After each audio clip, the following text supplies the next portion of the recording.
happy Thursday. Hopefully you had a great time with the notes yesterday, and we're going to be continuing those notes today. So you need to get out the Holy Moly notes, part 1 you filled out. Today we're going to be finishing up part 2. You also need to get out the slides that are going to go along with this presentation so that you can follow along with my video lecture and the slides that I have linked in Google Classroom. So let's do a quick recap of yesterday. Yesterday we looked at a few things. The first thing we looked at was what is a mole, right? A mole is a unit of measurement. It's a number of things. Just like a dozen isn't 12 things, it's a number of things. A mole is a number of things, but it's a lot more. It's a lot bigger because we're looking at molecules, we're looking at atoms. They're small, we got to count a lot of them. So we're going to be looking at moles. The next thing that we looked at was calculating the molar mass of elements. And so I'm going to give you a quick recap on this. To calculate the molar mass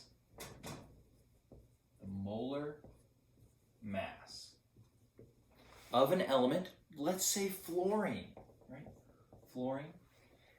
We look at the periodic table and it has the molar mass written right there. So fluorine is 19.001, and they're the units for molar mass. You can't forget these because you know I'm very grumpy about units. The units for molar mass is grams per mole. So grams per mole. Perfect. That's what we looked at yesterday, and today we're going to take it to the next level. We're going to be looking at the molar mass of compounds or molecules. Okay, so let's check that out. You're going to be wanting to look at your slides along with this. And as an example, we're going to calculate the molar mass of SO3. Okay? And so what we do is we're going to break it into its individual elements. We have sulfur, oops, that's an S, and we have oxygen, okay? Now, I know there's a 3 here, and we're going to get to that in a moment, but first, let's just look at what's the molar mass of sulfur by itself and oxygen by itself, okay? So sulfur is 32.07 grams per mole, okay? And oxygen is 16.00 grams per mole. What we do here is we need to multiply, okay, so we're going to multiply this number by the number of each element that we have. So for sulfur's case, we only have 1 sulfur in the formula. So we're just going to multiply this by 1. But for oxygen, we have 3 oxygens. So we're going to multiply that by 3. Okay? So we do the quick math.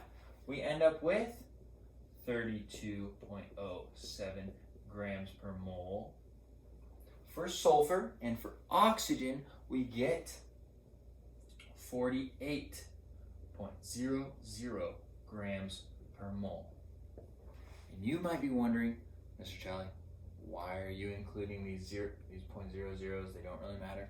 We're keeping the level of precision correct, and we're remembering that this is actually the average of all the isotopes of sulfur that exist. Right? We talked about that in the last few units ago, but that means that most sulfurs exist with an atomic number of 32, but some have atomic number of 33, and there can be some others as well. And the scientists take the average of the percentage of all those and add them all up. Okay, anyway, let's get back to what we're doing. We calculated that for sulfur, the molar mass is 32. And for oxygen, the molar mass is 48 because we have 3 of them. So the only thing we have to do now is add these together. So I'm going to add them up. If you add those together, you end up with 80.007 grams per mole. And guess what? You just calculated the molar mass of SO3. 80.00. I don't know why I put 3 zeros. No, it's not 3 zeros. Whoopsie. Grams per mole. Wow, you're amazing. You're incredible. Great job. Okay, real quick, let's recap one other idea we looked at yesterday, which was a representative particle. Okay?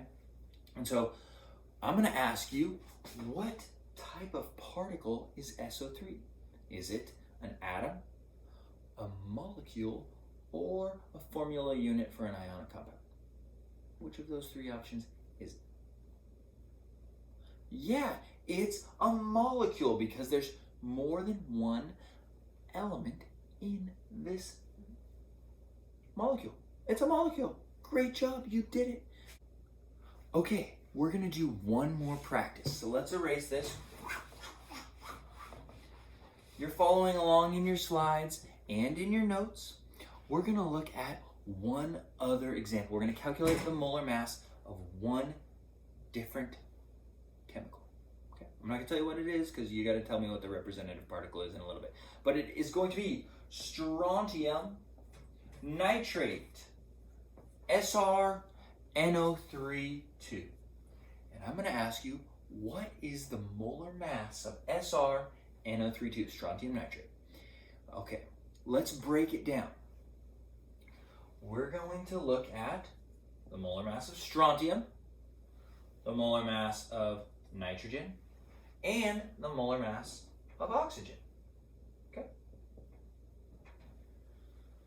Well, let's do it individually first. Strontium is 87.62 grams. 87.62 grams per mole. Okay, don't forget the per mole. It's a molar mass. Okay, nitrogen is 14.01 grams per mole. And finally, oxygen is 16.00 grams per mole. Okay. Now we're not going to just add these up. What we need to do is multiply this number by the number of that element in the compound. Okay, so we've got one strontium because there's no subscript. So we're just assuming there's one. So we'll multiply that guy by 1.